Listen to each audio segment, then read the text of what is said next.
And last time, I fucked up a lot. I fucked up a lot. I shot the corpse. I couldn't figure out what was going on with the net. And I am just not down with the coon at all. So, we're gonna have to figure out some things in order to progress the story anymore. First, let's return God's key and see if we can ask him some questions. I'm not apologizing for that. Drugs raise learning gaps, but they're bad for your health. I might know, like, pretty much all the story beats, but, like, it's still fun going through them. The kitchen is open. Let's take a gander. Ba-ba-bum. Woo-hoo. The dishes are drying. They smell of chemicals and pine trees. That's a thing I can take from. Yoink. Aroma of spices, alcohol, and tomatoes hangs in the air. What's up, dude? A thin man is smoking below an exhaust hood, occasionally sipping from his mug. This must be the Whirling's cook. As you step in, he nods toward the table and says something in a completely foreign language. The only words you can make out are Garancy and Quebec. It must be his name. Garancy. Garancy Quebec. Sounds representative. Ah, Garassi. I have some questions to ask. The man puts his cup down and replies something, his left hand drawing arcs in the air. You've got some impressive pots there. He smiles and bangs his ladle against each of his pots in turn. I don't think I need anything else. Stay masculine. What's this? You see a heavy steel door with a prominent dimple lock. It's painted blue. You immediately feel drawn to the color. Blue is for mystery. Then touch the door. The cobalt blue surface feels rough to touch. The stainless steel door is flush with its frame on every side. Yeah. Old cobalt paint, rough on the fingers. 40, 50 years since this was painted, maybe. How about we push on the door? The door does not budge. I wonder where this door leads. You do? It's a door in the back of the kitchen. Why do you care where it leads? Kim, don't backtalk me. The winch, outside, in the backyard. Remember? No, your fingers do. There was a winch outside on the roof, like that of a small elevator. Well, if there was a winch, I suppose we could look into it. As a side investigation. Kim. The door and the main investigation will merge into a stereo investigation. If you say so, Gart is the person to ask about this. The cafeteria manager. And onward to him we go, because he was the exact person I was going to have to go to next anyway. I'm tired. Can I help you? Yeah, here's your key, mate. Thanks. I hope you found what you were looking for. I found the victim's clothes. How strange. I certainly didn't put them there. Maybe you don't remember putting them there. Maybe you were sleepwalking or in a fugue state. I think fugue states are more your forte, officer. Could someone on your staff have put them there? Sylvie had the keys before I got here, and I can vouch for her. I can vouch for all my staff. None of us would tamper with the crime scene. Then who else has keys to the trash container? The trash collection service? CS Municipal. I don't see why they would put anything in the trash, though. Ah, the elusive CS Municipal. I doubt we'll be able to track down who was sent here last and when. This will have to be one of those little threads that solves itself down the road. Thank you anyway. Thanks. On to something else then, I guess. Yes? I've seen something here at the Whirling Cut. A thing I need to talk about. What thing? Well, first, I guess, I saw a sign that said the mess hall is reserved for the Union. Yes, not the whole damn Union, thank God. Just the nastiest and loudest faction. Does his head in disdain. They come here in the evenings. Dumb, unruly types. Think they're big shit. But they're good customers. They place big orders and always pay on time. Dick. He hates the Union, but grudgingly recognizes its power over him.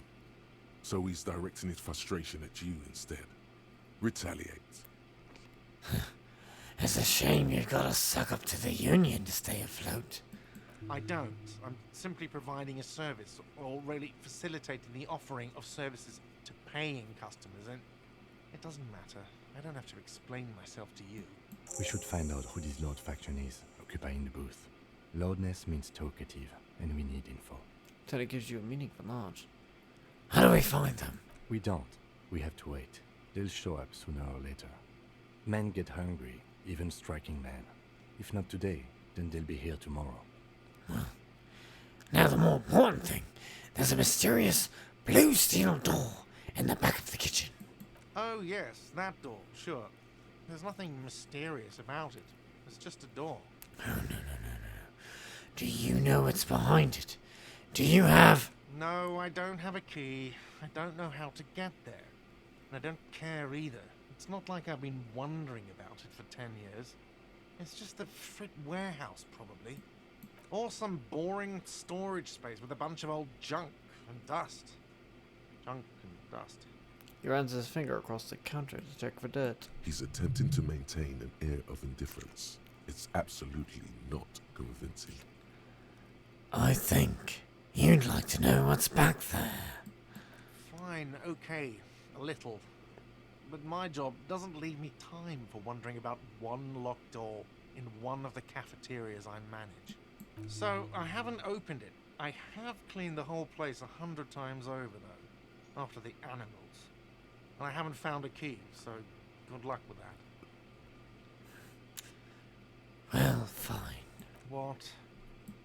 By the way, you should come back to this thing-based questionnaire if you see anything interesting in the whirling later. Will do, reaction speed. Oh, just to piss you off, I'm gonna sing karaoke here. Absolutely out of the question. Absolutely in the question. First we find a sad banger. Then we sing this place to shit. Yeah. Peace, bitch! Okay. I think it's time that we do some... Well, first I need to get something very, very important. Now this will be metagaming, but it'll be better for me in the long run. The first thing to be done is look at these bubbles. Coin-operated viewer has been banged up, inoperable. Down here, you hear a distant squall of seabirds. And the most important, a bag. What can one do with a bag? A simple thing. You can start dumpster diving for toddy bottles. It's coin. You need coin. A splatter of bullet holes lines the wall. Okay.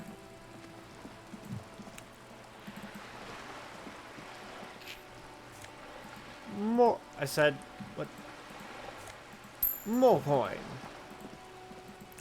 Hey mate, you good there? Mate, you're fine.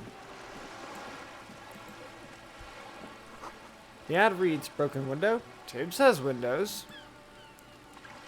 This coin-operated viewer is facing southwest. Its coin slot is full of fossilized bubblegum, rendering the machine permanently inaccessible. Poor little viewer. The metal feels cold and wet under your palm. It looks unhygienic. Let's look inside then. A thick layer of graffito covers the lenses. You spell out the word Onug written on the other side, with N and C scribbled backwards. Aha. Shift focus to the Under background. the graffito, a sea of blues and greys appear. Behind the water lies a coast studded with concrete and reeds. On it, a church on stilts, lanky weather-worn wooden planks, an X-shaped cross topping its tower. The church looks old and weather-worn. There are no lights in the windows. Around the large wooden building, you see chunks of sea ice gathered on the beach, and a small tent set up on the ice. Vandalism. Probably some kids. Tennis specs a rigid slot. A simple but clever solution to Right. ruining a coin-operated viewer. It took ingenuity. Fucking ingenuity, yeah? That shit gets everyone going. And another coin slot. This coin-operated viewer is facing south. The instruction manual says to insert 25 centimes and pull the handle while looking inside. Then use the focus knob to zoom in if necessary. It's just 25, it's not too bad. Your money disappears into the coin slot. A clunk, the ring of metal. Pull the handle. Crunk. The curtains on the display open. You lean in to catch the view. It's blurry, different blues and greens. In the middle of the shimmer stands a drab grey shape, like a ghost. Yeah, let's focus that then, shall we? The lenses shift. The ghost sharpens into an islet in the bay. In the ruins, a man-made structure is visible. A half-sunken sea fort. Its concrete almost reconquered by nature. It looks as if it was abandoned quite some time ago. Nothing but a rotten tooth remains of the anti-aircraft tower. A lonely birch tree grows out of it. Its leaves ripped from it by the winter wind. Hang in there, little one. The little brave birch tree seems to wave back in the wind. No ruins of some kind of building there. Really? I don't have the eyesight to make it out. The lieutenant takes off his glasses and cleans them. Well, then we'll just leave. No, I'm not going to let you look in the coin slot, viewer. Why would I do that? That would be a nice thing to do.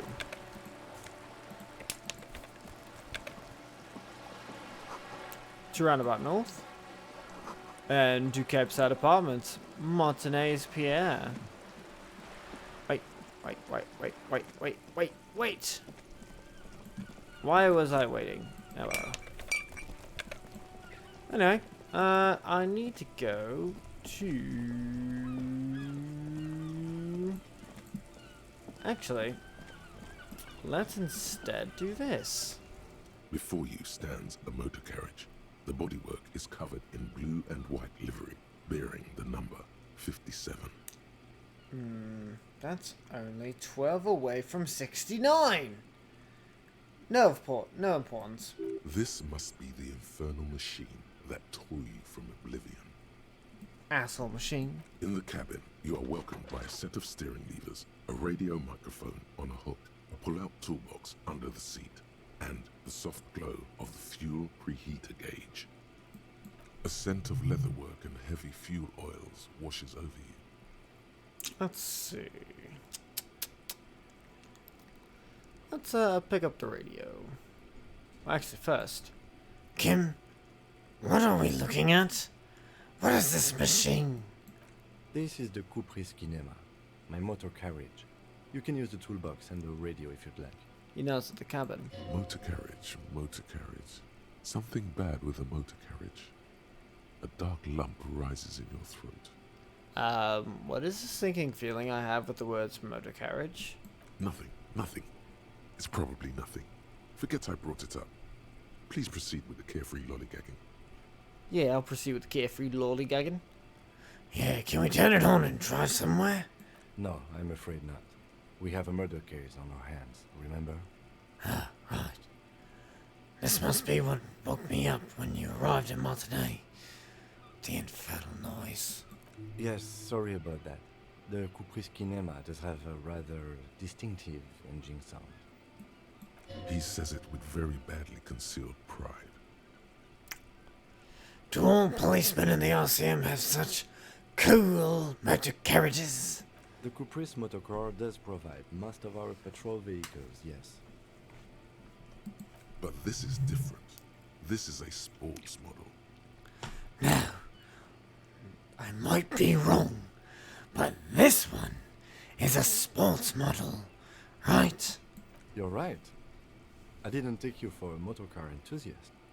Do you also like tip-top, detective?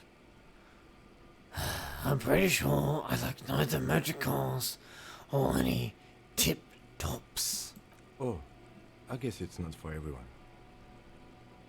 Let's look around the cabin again. In the cabin, you see a set of steering levers, a radio on a hook, a pull-out toolbox, and the soft glow of the fuel preheater gauge.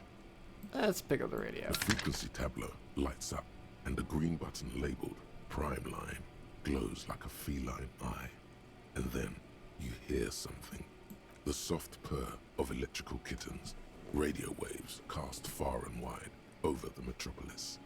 A woman's voice greets you through the static. This is Precinct 57. Hello, Lieutenant. How may I assist you? Ah, her having a voice now. It's interesting. Hello, Alice. Please assist our colleague from the 41st precinct here. I'm putting him on. Operating the radio is easy. Just be confident. You've probably done it 1,000 times. Hi, Alice. This is the officer from the 41st Precinct speaking. Nice to meet you. This is Officer Alice Demetri, Precinct 57. How may I assist you? A voice replies in the radio. Under the green prime line, a yellow saved button catches your eye. I wonder what Kim's default radio station is. Press the button. As always, it's DJ Mesh and Felicio, and you're listening to Street Freaks FM, bringing you the hottest, the nastiest, the most vulgar. A flock of seagulls takes off nearby, startled by the roaring radio.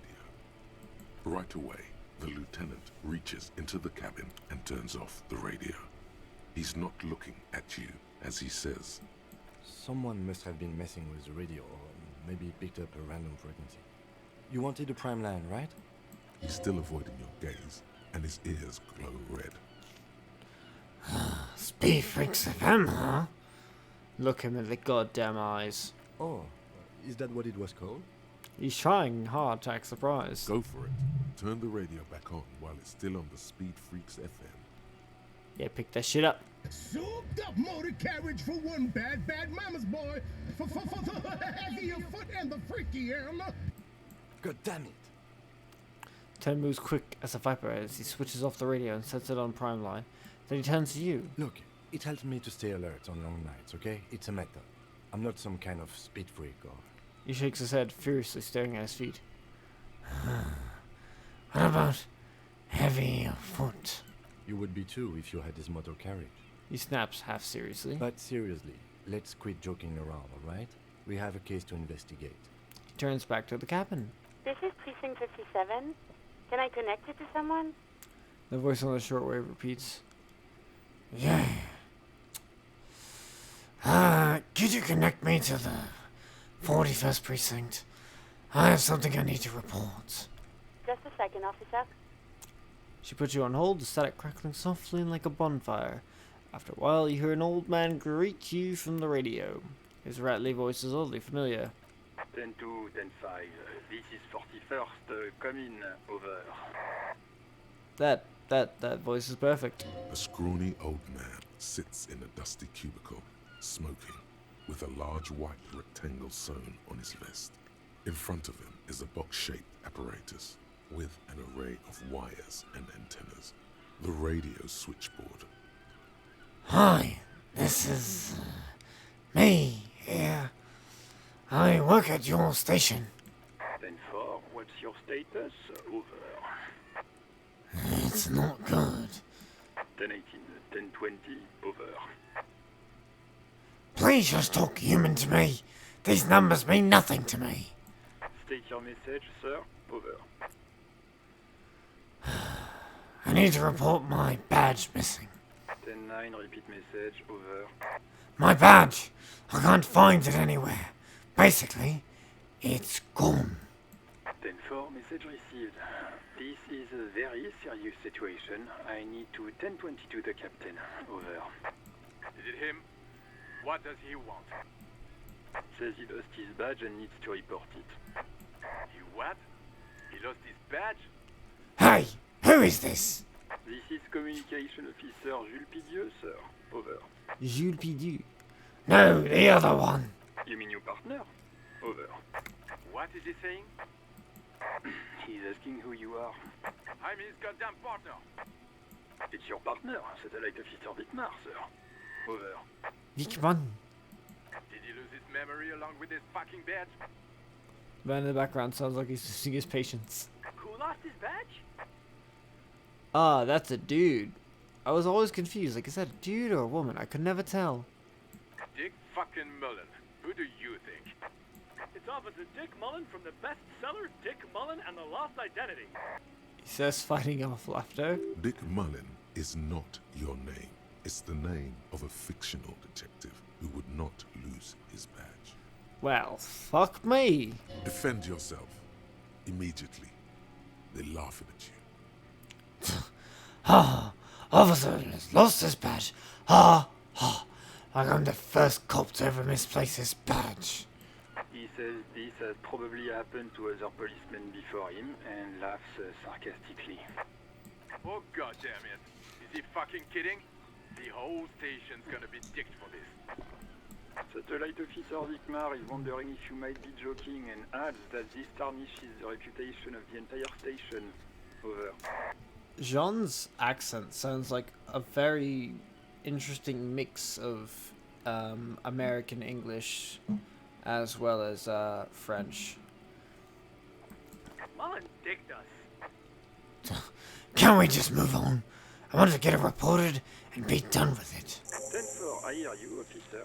I'm just going to make a note here that you are in pursuit of your misplaced badge. Over. Fuck me. Mac, come here. You've got to hear this. Dick Mullen lost his badge. What's going on? Super Cop here lost his badge. He lost his what now? His badge. He lost his goddamn fucking badge. Enough with this now. I have other things to discuss. 10-9, come again. I didn't get that. Over. The animated conversation in the back is making it difficult for him to hear you. New heights even for Captain Sober. Ask him. Ask him if he's lost his gun, too. The room roars with laughter. Sergeant Orson wants to know if you lost your gun, too. Over. Oh, fuck. Say nothing. 10-1, you're breaking up. 10-9, repeat, please. Over. Don't say anything. 10-9, come in, officer. Over. Remain silent with terror. Come in, officer. 10-9, repeat message, please. Did you misplace your firearm? Over. Oh, stop, mate. You still haven't answered anything. Put the microphone back in its hold and quit the call. The silence is almost deafening after you flick off the switch, severing the connection. That did not go well. I guess the important thing is that you followed protocol and reported your lost items. Yeah, reported. Did we need anything else here? Let's pull out the jewel box. Well, no, we need to... This is Precinct 57. How may I assist you? I need you to connect me to a civilian. Sylvie. She may have reported a murder. Of course. What is her number, officer? Kim, didn't God give you Sylvie's number? Yes, hold on. Her number is 005 1944 298. Received. Hold on, officer.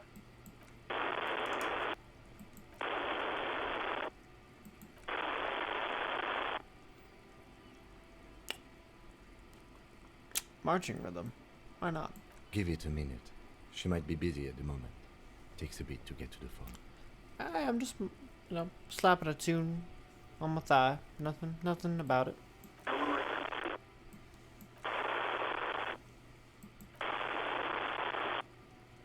Officer, I have Sylvie Malaika on the line for you. Yes, hello?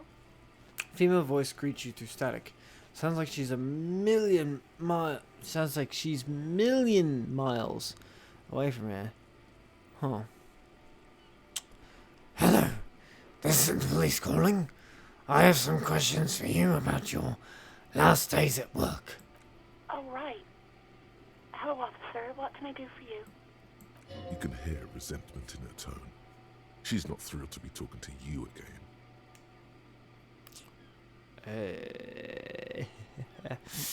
You quit your job at the Whirling. Why? You mean, why did I leave the bar? Honestly, I'm not really comfortable discussing it with you, sir. Wait, why aren't you comfortable discussing it with me? Let's just say I left because I needed to get away from someone. Get away from whom? You know whom. You think you hear a sliver of accusation in her words. You mean me? You need to get away from me. I really don't want to talk about this. Let's just forget about this, okay? Alright, I'll push you on this. Are you ever coming back to work? Maybe, I don't know. I just know I have to take some time off right now. Was it you who called the police? No, not me. But why didn't you call? Didn't a corpse behind your workplace bother you? What? Of course it bothered me. But I thought the union already knew about the corpse. What does this union have to do with anything? No one calls the police. The union would get angry. What do you mean by that? You know, what the union says goes. People listen to them and they take care of their own, which is like everyone here. Garbage. I am the authority around here. Okay. She obviously doesn't want to challenge your authority. You feel much better now. Tell me why, exactly, did you let a corpse hang in your backyard for weeks instead of calling us? I didn't want to get in trouble with the others. Push her further. Show her the error of her ways. No, don't push her. It sounds as if she's about to cry. Ah, shit.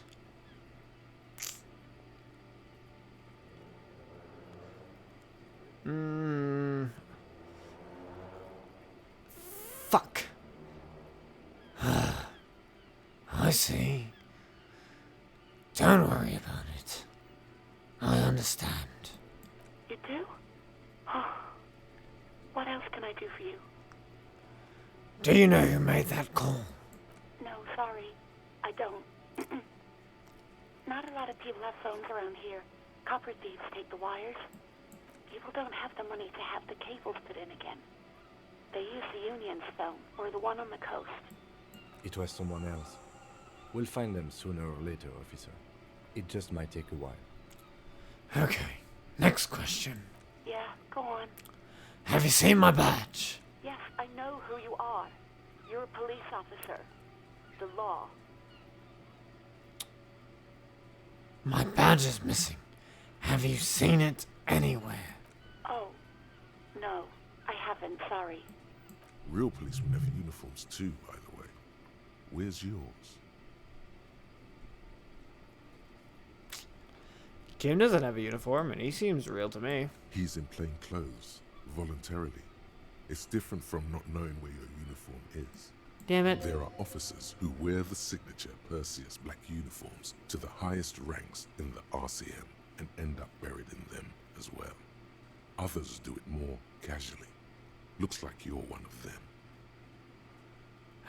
Have you seen my gun? Please, no.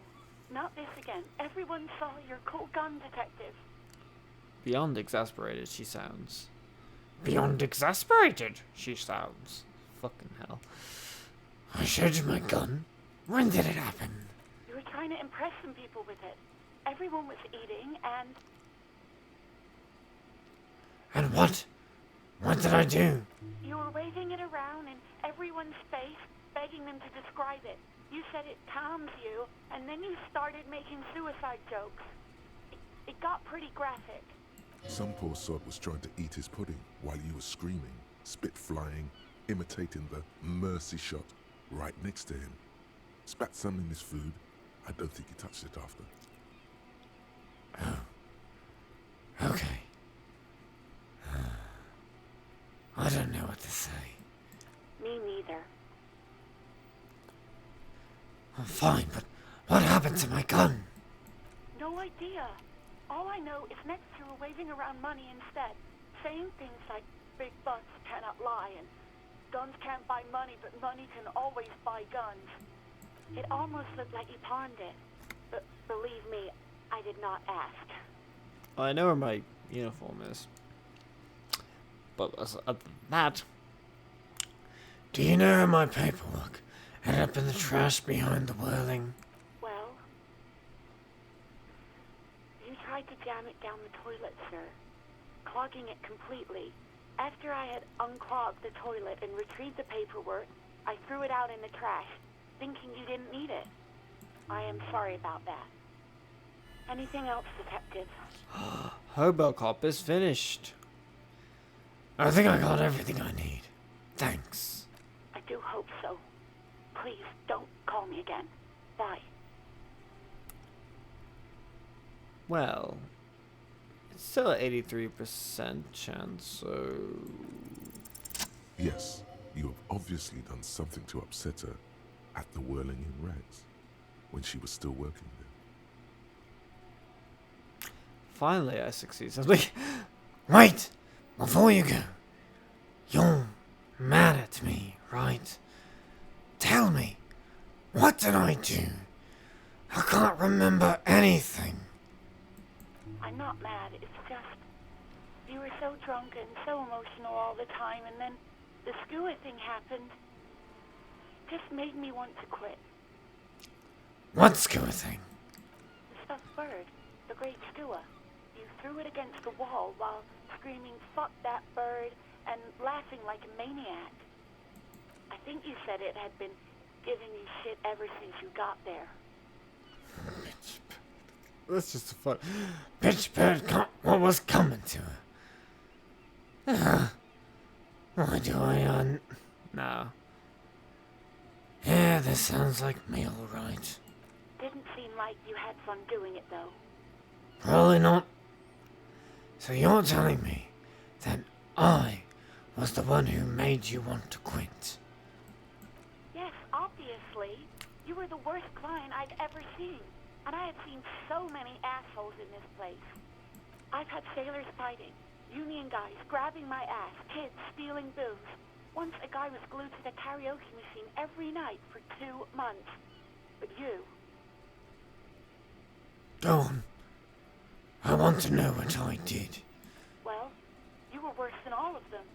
Honestly, you were getting borderline aggressive. Even about little things like not turning down the volume at 3 a.m. I even liked one of those songs you kept listening to on repeat. No more. I hate it now. Hold on. Which song? We Go On by the O.O. I can't listen to it anymore. You've turned it into a parody.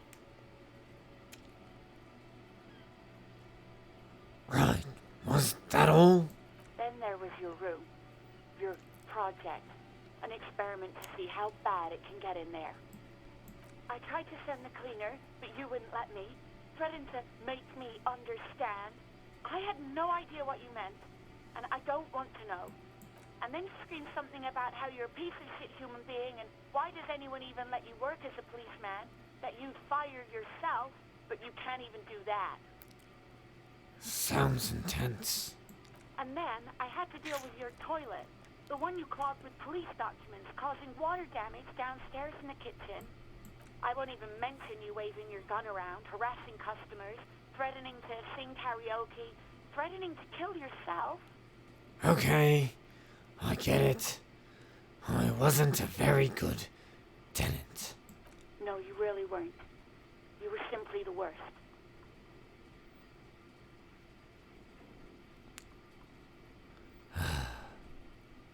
I truly am sorry for everything, Sylvie. God, I know I shouldn't have brought it up. Just try not to call me again, and let's pretend it never happened. Right. Thank you for talking with me. Take care. You hear a sigh of relief on the other end of the radio. Wordless, the call breaks. Then, the already familiar voice. Anything else I can help you with, officer? Nah, I'm done. 57's over and out. Voice disappears into the void. In the cabin, you see a set of steering levers, a radio on a hook, a pull-out toolbox, and the soft glow of the fuel preheater gauge. Pull out the toolbox. A metallic drawer slides out from under the seat and clicks into place. The tools inside are neatly organized. Cool, people are racing again. Ah, yay. Take what you need, officer. It's going to be a long case. I'm not protective of my tools, like some men are. He's clearly a little protective of his tools. But what can you do? Work is work. Take the pry bar. The pry bar feels nice and cold in your hand, heavier than you'd think. Useful for opening all sorts of doors and lids. How about some rubber hander chain? Fuck. The handles are long and sleek. Snap, snap, go the cutters in your hand. Some rubble hander chain cutters. What the fuck is wrong with my brain? You can do good work with these. Cut chains, locks, and ropes, especially belts. Take out the hand cranked flashlight. It's robust, weatherproof, and well made. Police issue, blue. Lets you see things in the dark you would otherwise miss. How about we just push this in now? Pull-out toolbox slides back into its nest. Preheater gauge casts a warm glow on the steering levers and the radio on its hook. How about we run our fingers over that steering lever? The white suede feels luxurious under the touch, and the metal clutch handle so very familiar in your palm. Your fingers waste no time closing around the handle. Clutch disengaged. Release the handle. Clutch drops. Right foot yearns for the familiar touch of the accelerator pedal. You have synced with the machine's mechanical circulation. Do I know how to operate this machine? You feel an uninterrupted connection to the mechanics. Wait, does it mean I know how to pilot it? After a while, you realize silence is your only answer. Do what you will with it. Okay, release the clutch and squeeze it again. Of course it's only in your head. Of course it is. But it almost feels as if the clutch handle is gently squeezing back. How are you, my friend? The smell of freshly treated leather, the lack of dirt and dust on the dashboard, and a neat little brush in the cup holder, all seem to be whispering, I'm good, cherished and cared for, in the hands of a tending owner. Where have you been? At the bottom of the sea. Wait, what? So strange. The machine is not on the bottom of the sea at all.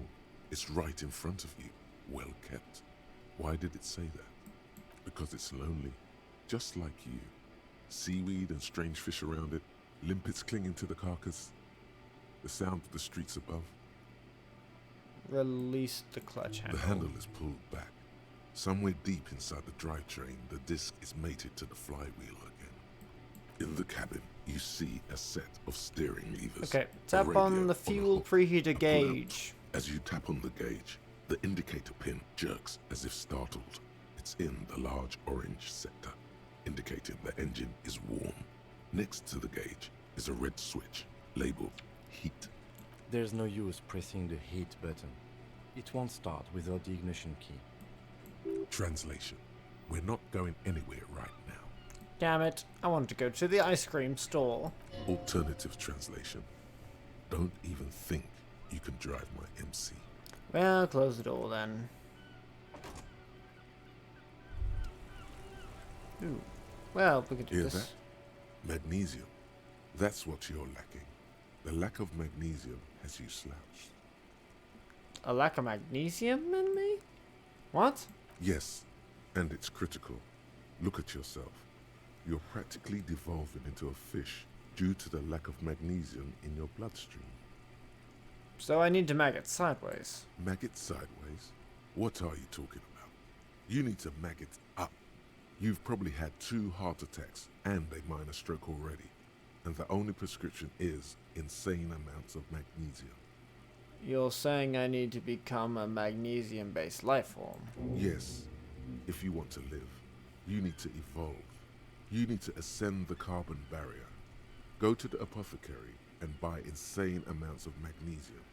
It will reverse the damage to your circulatory system. Something tells me it won't. But first... Hobocop.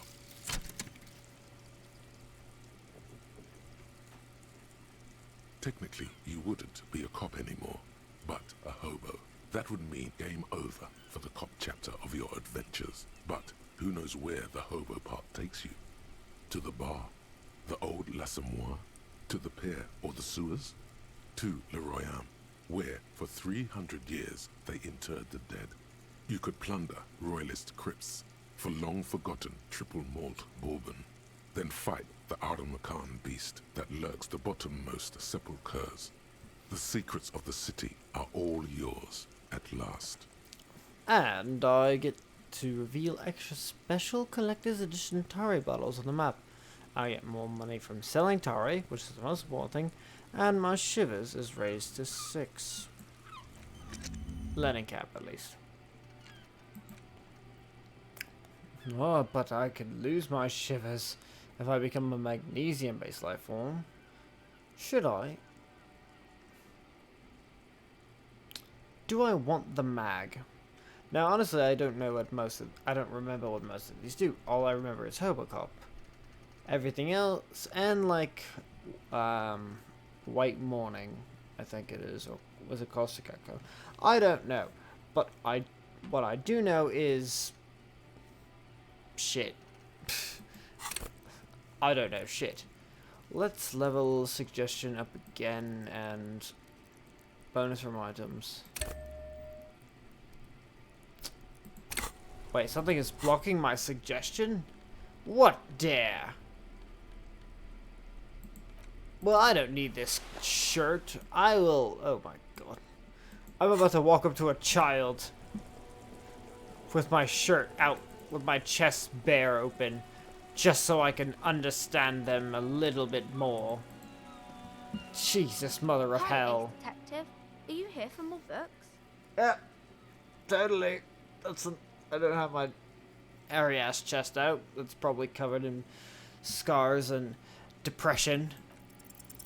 Because you know each other. She's been talking to you so openly because you've talked before.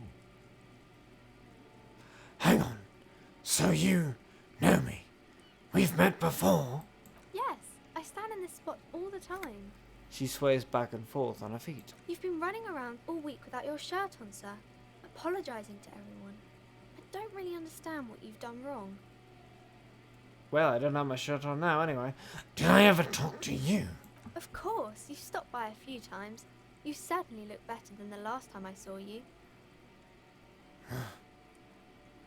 Thanks. I'm trying. Yeah, I can see. You don't have party eyes anymore. Party eyes.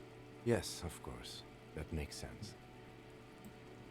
I'm not surprised children have seen you running around with party eyes on, he thinks. Not at all. Party eyes?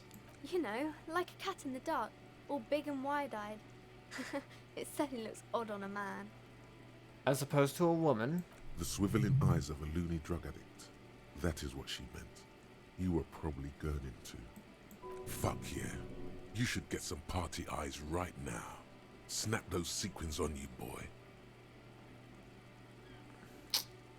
Does that mean I've been partaking in narcotics? Oh, baby.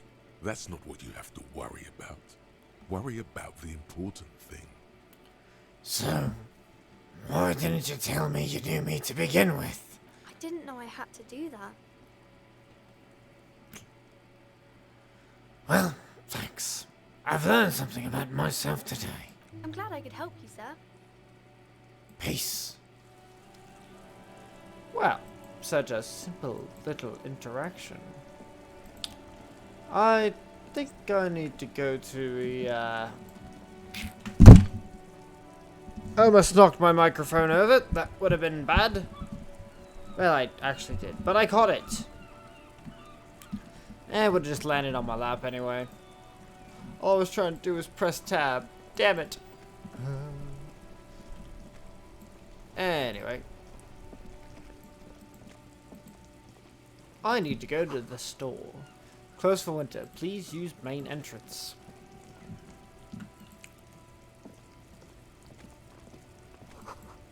Most able-bodied men. This issue has a top 10 list. Jump Jams, a popular mystique mag. Ah. Welcome to Revachol. Magnesium. Yay. Wait, if magnesium ups my morale, then we totally should become a magnesium-based life form.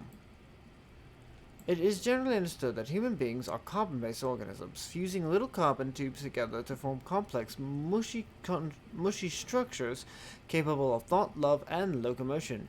It is also known that these structures sometimes like to take the edge off, by consuming ethanol, amphetamine, etc. In such cases, it is important to supplement your body with magnesium. Tired? Mag it. Down? Mag time. Liver damage? Maximum mag! Some people say magnesium doesn't really do anything and you just need to quit. What do we tell them? We're a magnesium-based life form. We don't fucking care. Hello, sir. Welcome to Elysium. It sounds like the same person, just, you know, different inflections on the tone. Announces the returned man.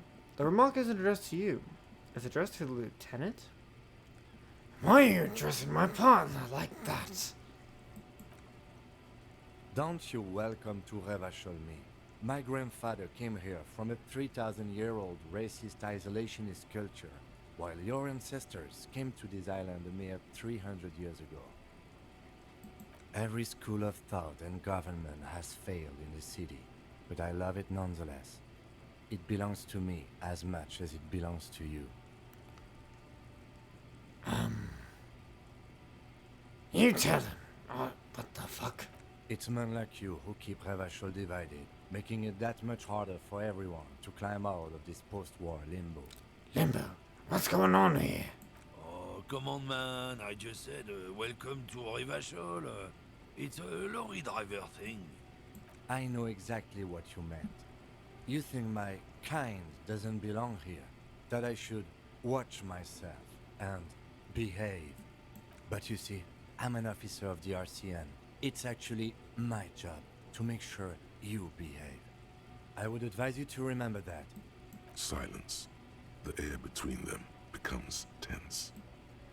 Your partner needs backup. Now's your moment to shine.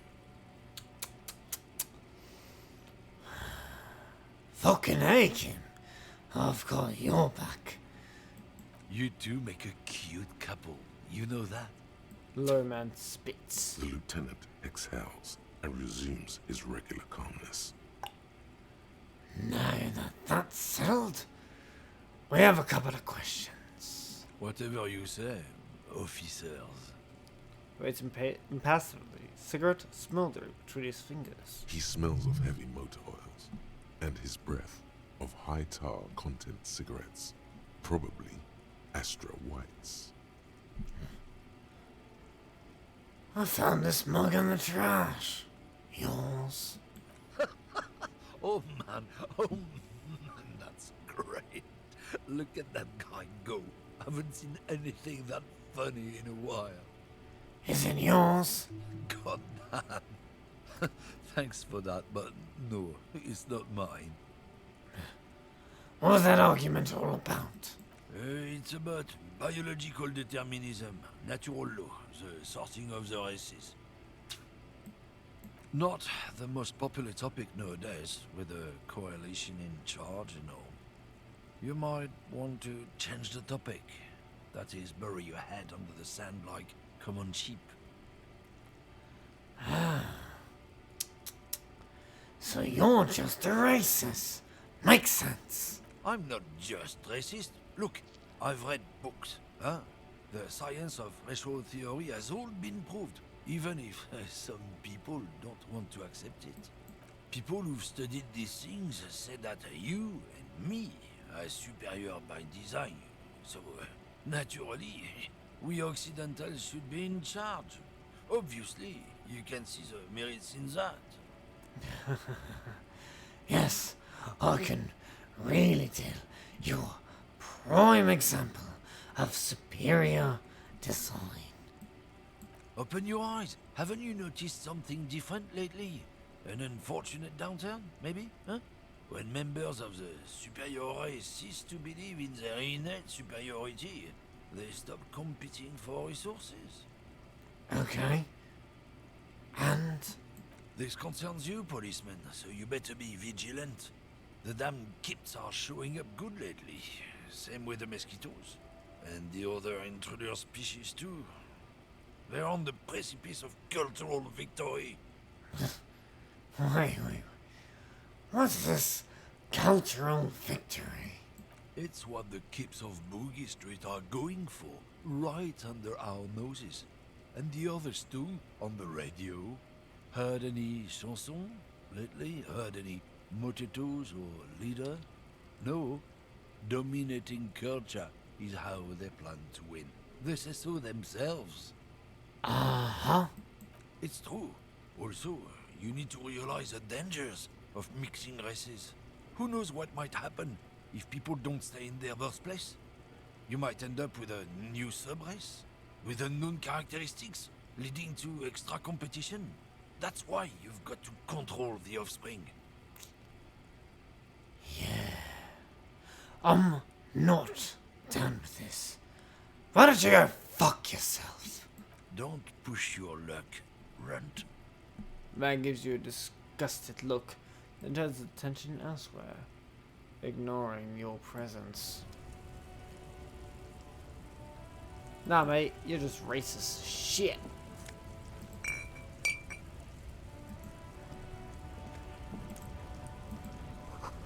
Freet.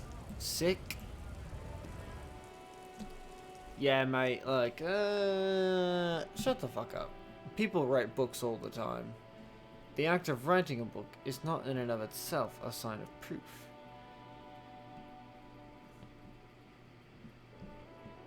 If anything, the idea of talking about races being superior is more than is only as much as philosophy. You can't be scientific about it. Yellow roses, dozens of them. Tulips too. A melancholy pop song plays on the radio. The tear machine stands in the corner. A sign says, 1 bottle equals 10 cents. Oh, it's just tear. I always thought it was tare. Cool.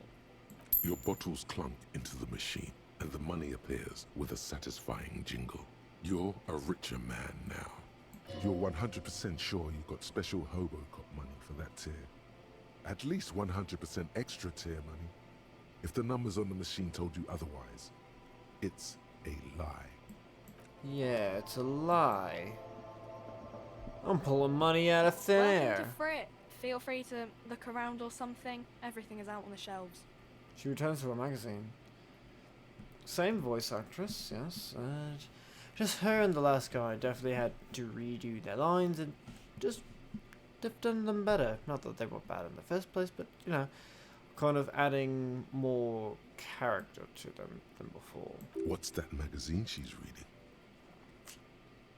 reading? Yes. But first, before we go on, what is this Frit? I don't know. Frit? Yeah, and what is Frit? A 7 to 11 grocery store. Well, why is it written with 3 T's? I think they think that the extra T makes it funkier. it doesn't. What magazine are you reading? You mean this? She looks at the cover, boasting a colourful photo of two girls kissing. Ooh la la. This is Pop Stars. It's got, like, famous people in it. It's not for sale. Looks like it also has something called Police de la Mode, featured on page 34. This speaks to you. Forget about all that. What this is... Oh, what this is? What is this fashion police feature? It's where they rate different outfits famous people wear. It's kind of funny. They're kind of mean. It's about who's the most stylish. Okay. Right. So, who's the numero uno guy in there right now? And does he look like this?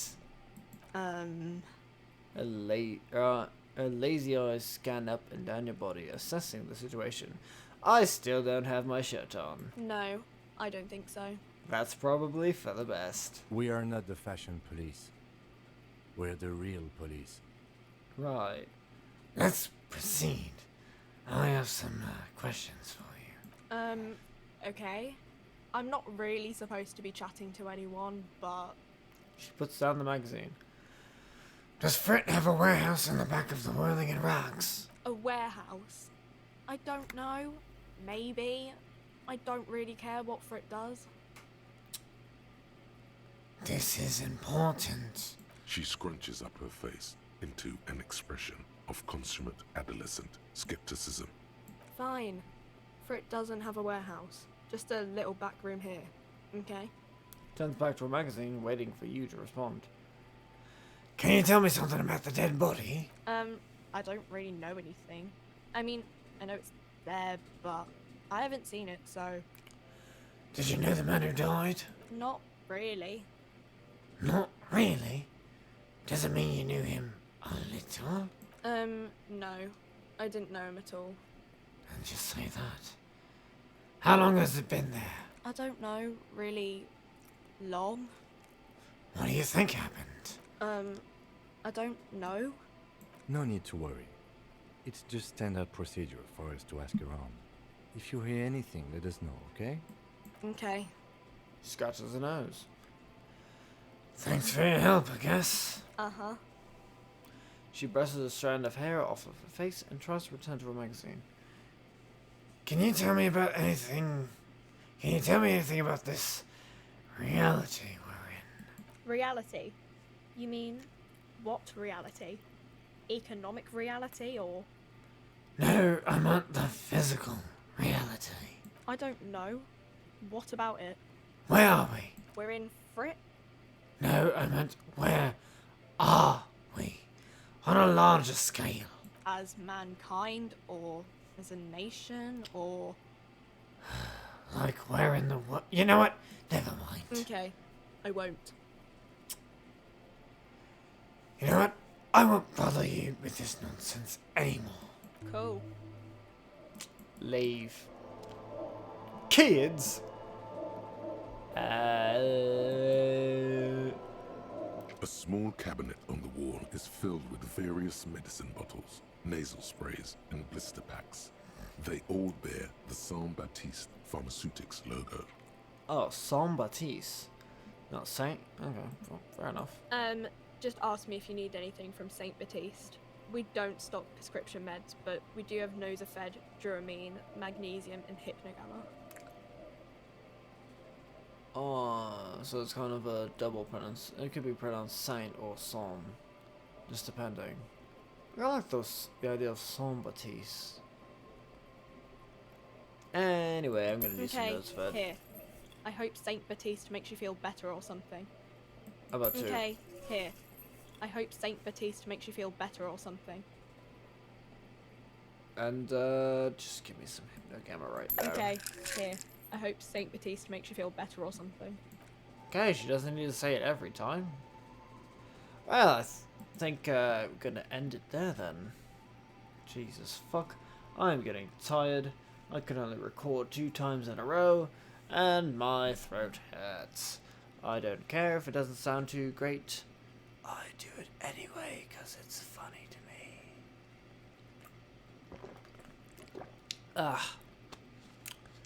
Anyway. Bye.